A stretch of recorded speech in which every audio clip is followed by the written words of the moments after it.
Listo, muchachos. Lo que estamos viendo en este momento son las actividades que ustedes tienen allí asociadas al tema de equilibrio rotacional, que es el asociado a lo que es el indicador número 7. Eso en octavo B.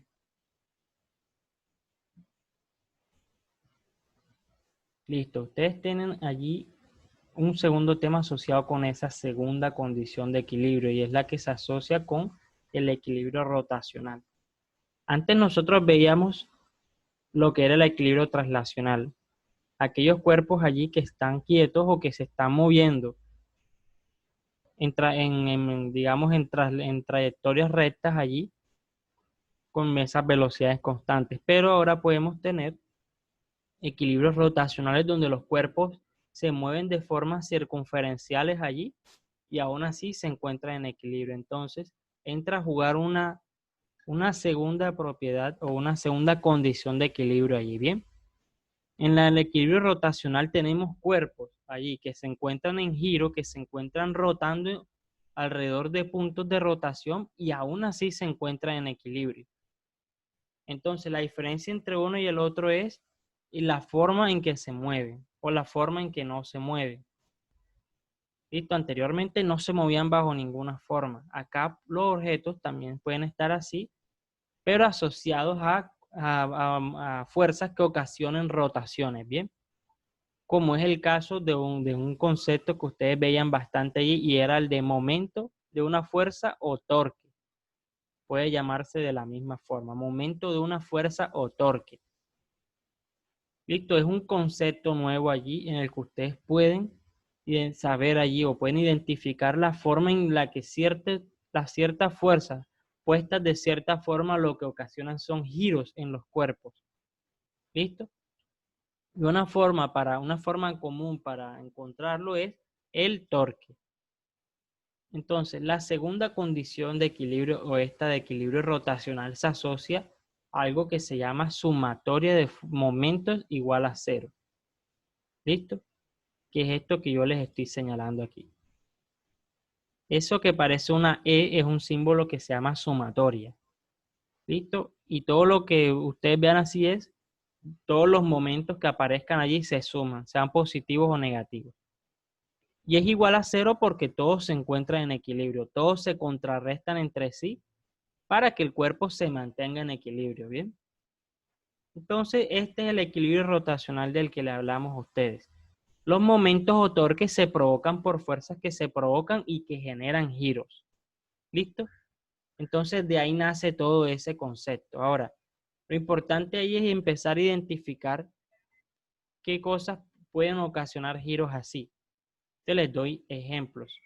Por ejemplo, cuando nosotros vamos a abrir una tapa, por ejemplo, vamos a preparar el jugo del desayuno, ¿no? Vamos a preparar el juguito del desayuno, cogemos, por decir, vamos a hacer un jugo no sé, de naranja, por ejemplo.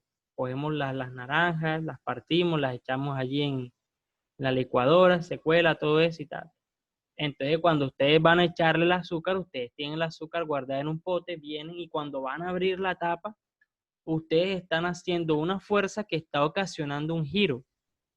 Listo, eso es lo que se llama momento de una fuerza, ese efecto de giro que se provoca por una fuerza. ¿Listo? Eso es un momento de una fuerza. Cuando ustedes van a abrir una tuerca, ustedes tienen una tuerca y la quieren aflojar, ustedes buscan una llave inglesa allí o una llave de expansión como la que yo les tengo aquí puestas en la imagen, como esta de aquí, ponerla más clara como esa de aquí. Ese es un ejemplo clave ahí de ese equilibrio rotacional. Tenemos una tuerca, entonces usamos una llave y aplicamos la fuerza en el extremo de la llave, ahí la aplicamos y empezamos nosotros a girar esa tuerca, ¿listo? Y empezamos a aflojarla. Eso nosotros lo vemos cuando estamos arreglando bicicletas, cuando vamos a limpiar el abanico y quitamos de pronto la rosca que eso tiene en la mitad.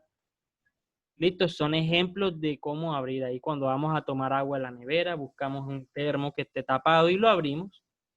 Todos son ejemplos de torque o momentos de una fuerza, ¿listo? Y todos se asocian a ese equilibrio rotacional como tal.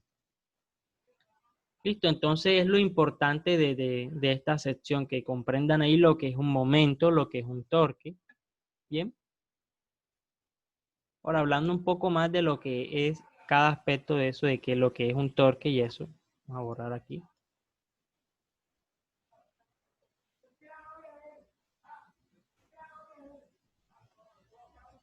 Listo, listo. Muchachos, un torque es una relación entre una fuerza aplicada a cierta distancia, pero con un cuerpo que puede conectarla ahí de forma física. Por ejemplo, tenemos allí esa tuerca y la llave. Si nosotros aplicamos esa fuerza que yo puse como F allí, si nosotros aplicamos una fuerza F a cierta distancia, una distancia D, desde la tuerca hasta el punto de rotación de la tuerca, lo que vamos a generar es un torque allí. Ese efecto de fuerza contra distancia se llama torque. Listo. Entonces los cuerpos que necesitan aflojarse, que necesitan un cierto tipo de rotación, tienen demarcado ahí un valor de torque. Por ejemplo, ese primer ejemplo. Nos dicen, el torque necesario para desatornillar una tuerca es de 200 Newton metros. Es decir, se necesita aplicar una relación entre fuerza y distancia que dé igual a eso a 200 Newton metros. Entonces nos colocan, vamos a dibujarlo aquí. El momento de una fuerza igual a la fuerza por la distancia. También se coloca con la letra tau de torque, que es igual a fuerza por distancia. Entonces, esa multiplicación de factores es la que da nacimiento a eso que es momento de una fuerza o torque. ¿Listo? Entonces, yo lo que tengo que hacer es jugar con esas variables allí. Entonces nos dicen, miren, para hacerlo se dispone de una llave de expansión con la que un trabajador puede ejercer una fuerza específica para poder cumplir la labor de aflojar la tuerca. Es decir, a nosotros nos entregan una llave que mide 20 centímetros, que es como la que ustedes están viendo allí. Y nos dicen, para hacerlo el torque mínimo se calcula teniendo en cuenta la condición de equilibrio rotacional, que dice que cuando la sumatoria de torque o momento es igual a cero, a partir de ahí es posible iniciar el movimiento de la tuerca. Sin embargo, en este punto la tuerca se encuentra en equilibrio rotacional. Entonces nos preguntan, determine cuál es la fuerza mínima que se requiere para aflojar la tuerca. Nos dicen que ella se afloja en el sentido contrario de las manecillas del reloj. Entonces, muchachos, así como está esto aquí, vamos a dibujar de nuevo. Eso sí es algo que deben tener claro. Miren, hay una convención para los torques y los momentos, ¿bien? ¿Cuál es esa convención? Cuando el giro que provoca una fuerza, muchachos, va contrario al de las manecillas del reloj, tal cual como lo estamos dibujando, en ese caso, allí el signo de ese torque va a ser positivo. ¿Listo? Ahora, cuando tenemos una fuerza que provoca un sentido de giro que va acorde a las manecillas del reloj, o sea, que va en el sentido de las manecillas del reloj, entonces tenemos allí que el signo de ese torque es negativo. ¿Listo? Esa es la convención de signos allí para eso. Entonces yo les pregunto algo, muchachos. Ahí nos dicen que la tuerca se afloja en el sentido contrario de las manecillas del reloj. Es decir, ella se va a aflojar si se le aplica un giro en este sentido. Vamos a borrar. Si se le aplica un giro en este sentido.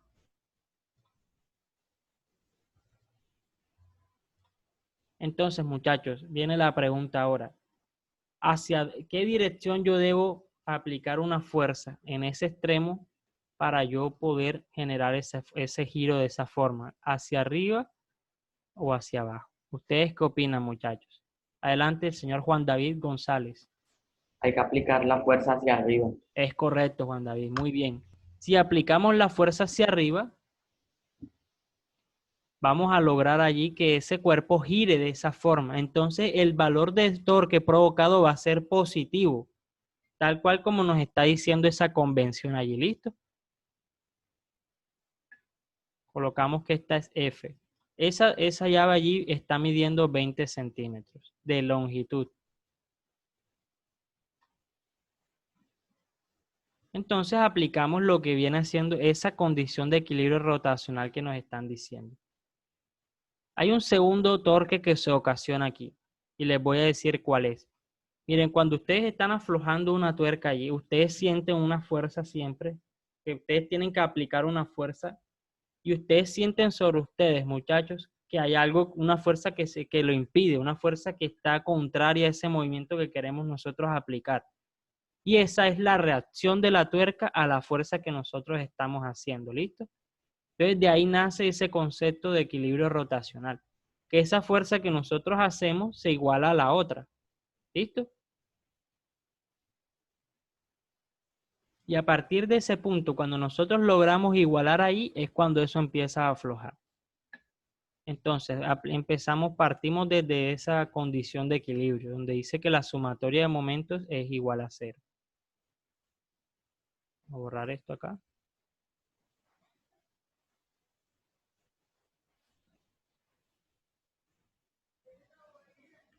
Listo, entonces tenemos ese torque que nosotros provocamos,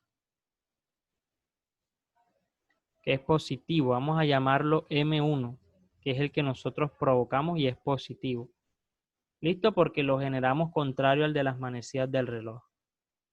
Y tenemos también un segundo torque que va a medir lo mismo y es la reacción a ese primero. Eso es el equilibrio rotacional. Vamos a borrar bien este número para dibujarlo mejor. Esto es el equilibrio rotacional, ¿listo? Ahí los momentos son iguales. Y ya nos lo están diciendo. Nos están diciendo que ese valor de torque necesario es de 200 newton metros. ¿Qué nos quiere decir eso, muchachos? Que tenemos allí que el primer momento es igual a esa reacción que hace la tuerca sobre nosotros mismos. Listo, entonces, a nosotros nos están diciendo cuál es el torque necesario para aflojar la tuerca. Listo, ya nos lo están diciendo de salida. ¿Y cuál es ese valor, muchachos? Es igual a 200 newton metros. Eso nos lo están diciendo de salida. Ahora, ¿a qué es igual el momento de una fuerza, muchachos? Eso es igual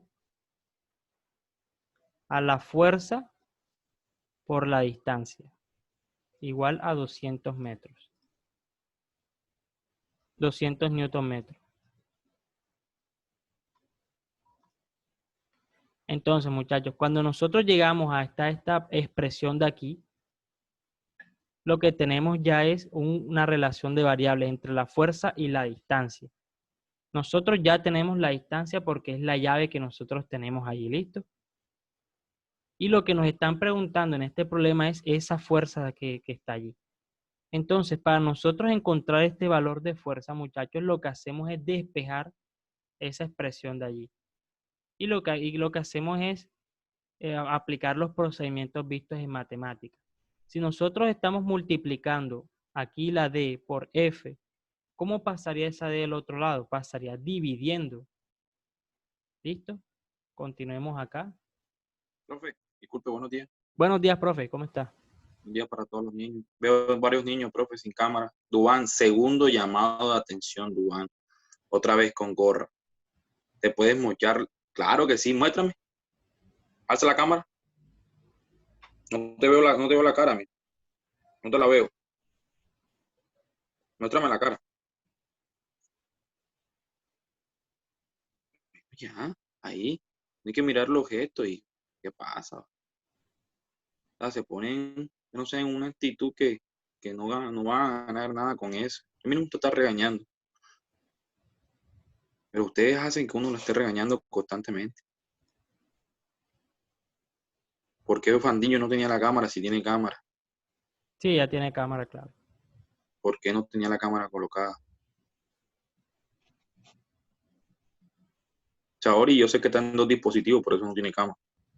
Pero el resto sí tenía cámara, que no la tenía colocada, que era otra cosa. Dale, profe. Vale, profe, gracias. Bueno, muchachos, continuemos acá, ¿bien? El objetivo hasta ese punto era encontrar la fuerza. Entonces, continuemos allí. Para encontrar la fuerza necesitamos despejarla. Entonces, como tenemos esa distancia allí que multiplica la fuerza, como está multiplicando ese lado de la expresión, pasa del otro lado dividiendo. Entonces, tenemos la fuerza allí que queda igual a 200 newton metros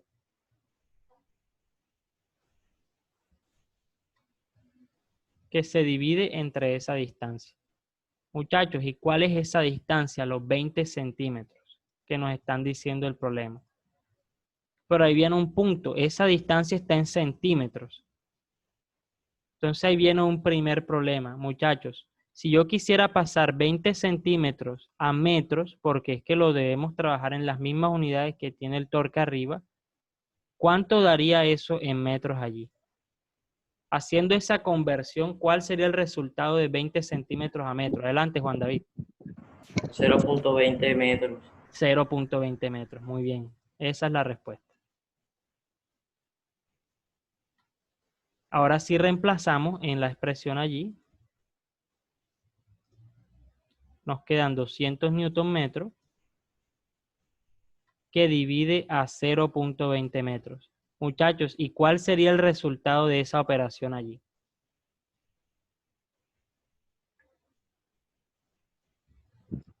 Profe, ¿Sí? 1000 newton. 1000 newton, es correcto.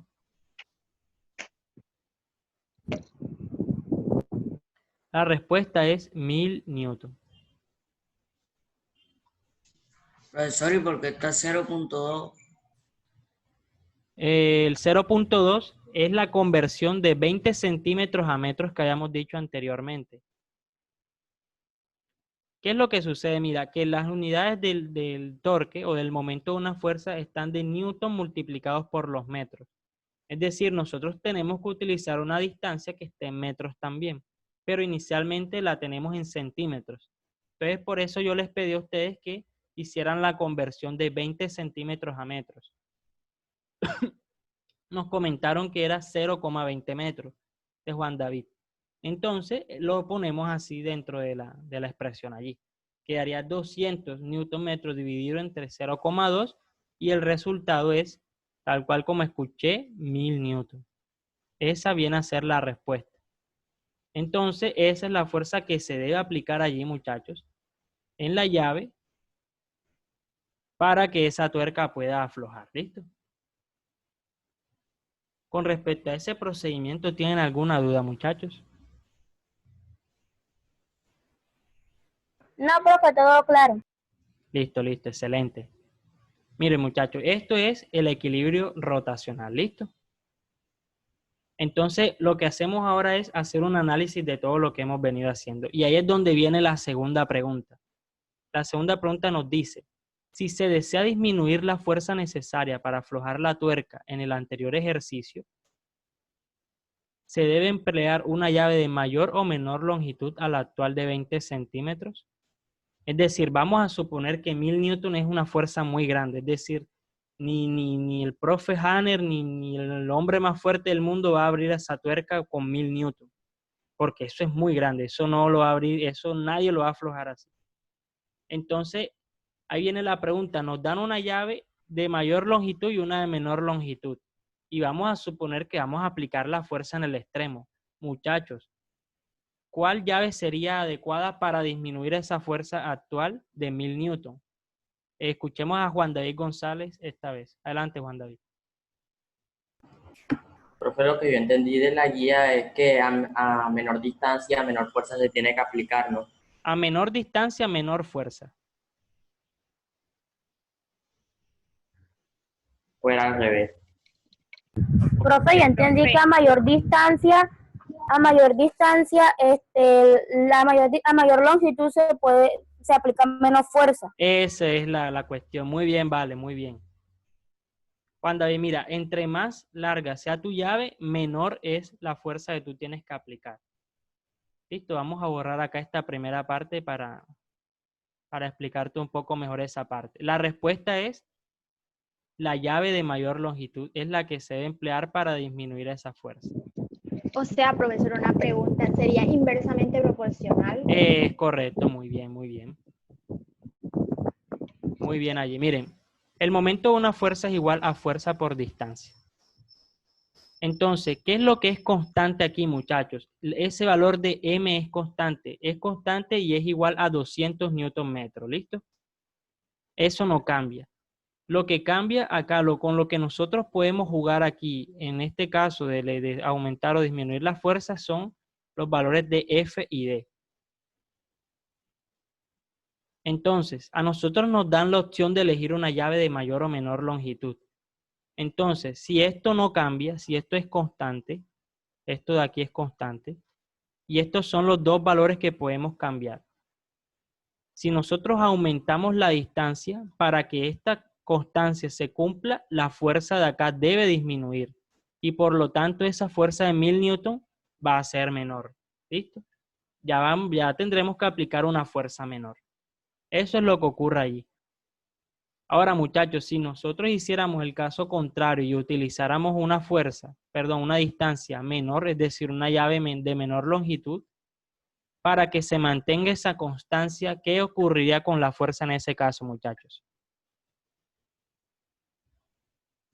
Aumentan. Aumenta, muy bien. Entonces, si cogemos la de menor longitud, tenemos que hacer más fuerza aún. Eso es como cuando ustedes tienen, imagínense las puertas de su casa, imaginen que la puerta de su casa estuviera en la perilla casi pegada a la bisagra allí. Ustedes tienen que hacer bastante fuerza para abrir esa puerta. Y esa es la razón, muchachos, por la que las puertas tienen la perilla en el extremo, del otro lado de la bisagra, porque desde ese punto se aplica la menor fuerza posible para abrir esa puerta. Si esa puerta fuera mucho más grande, también estaría en el extremo, ¿listo? Entonces, eso es lo que nos quiere decir esa pregunta allí. Entonces, bien, muchachos. No sé si te quedó claro ahí, Juan David. Listo, bien, bien. En esta me pueden ayudar ustedes, en esta última pregunta. Nos dice, nombra e ilustra un ejemplo diferente a los vistos donde se pueda visualizar y reconocer un equilibrio rotacional. Ustedes pueden colocarlo así en modo de palabras como me comentaba Saori y no hay ningún tipo de problema ahí al respecto, si no pueden colocar imágenes. Entonces, nombra e ilustra un ejemplo diferente a los vistos. Me gustaría escuchar de ustedes equilibrios rotacionales que hayan visto antes o donde puedan ustedes ver el torque y todo eso. ¿Dónde ustedes han podido verlo antes? Wendy Montalvo, adelante. Profe, en un columpio, en una rueda de la fortuna o en una llanta de un carro. Ok, bien, bien. Son ejemplos bien. El de la rueda de la fortuna, bien. Y el de la rueda de un carro, ok. También en ¿Sí? las bicicletas, el equilibrio que tiene que tener. Es correcto, bien. Sharon Rodríguez también, adelante. Profe, cuando se va a poner un tornillo. Cuando se va a poner un tornillo también, utilizamos un destornillador allí y aplicamos un torque. Bien, bien, Sharon, bien. Es un ejemplo correcto también. Nicolás. Profesor, una de las puertas esa giratoria que uno empuja empieza a girar ahí. Excelente ejemplo. También es válido allí. Todos esos ejemplos son válidos y lo que me da a entender es que entienden ahí lo que es eso de torque, lo que es el momento de una fuerza y cómo se asocian al equilibrio rotacional. Entonces, muchachos, con lo que hemos visto hasta ahora de este indicador, me gustaría saber si tienen alguna duda con lo que del contenido del día de hoy. Si les quedó todo claro. No sé, Andrés Ledesma, ¿tienes alguna pregunta? No sé si Andrés está acá todavía. Andrés.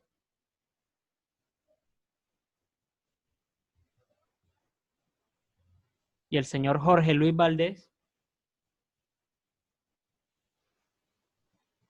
No tengo ninguna pregunta. Helmut. Helmut, ¿tu nombre se dice Helmut o Helmut?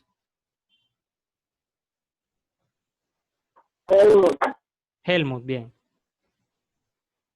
Shadia, ¿tienes alguna pregunta?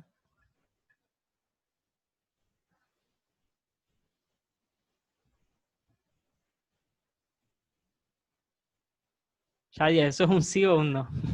Ah, un no, ok. Como hace ese gesto ahí, como no sé, no entendí si era sí o no.